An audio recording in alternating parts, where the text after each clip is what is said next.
రాష్ట్ర వ్యాప్తంగా బతుకమ్మ వేడుకలు ప్రారంభమయ్యాయి. కూకట్పల్లిలో నిన్ననే ఎంగిలిపూల బతుకమ్మ వేడుకలు మొదలయ్యాయి. ఇక పెద్దల అమావాస్య సందర్భంగా రెండవ రోజు ఉత్సవాలు మరింత సందడిగా సాగాయి.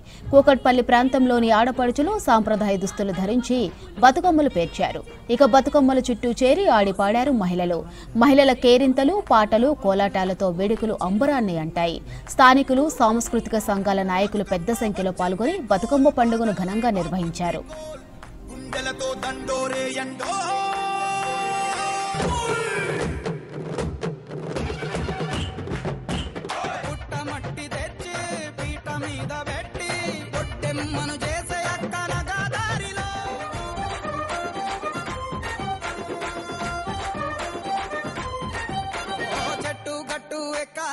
కంచె కట్టాలెంకాలే పువ్వు పువ్వు తెంపి తేవాలే మా బతుకమ్మను తాంబాలంలా పేర్చి ముట్టాలే.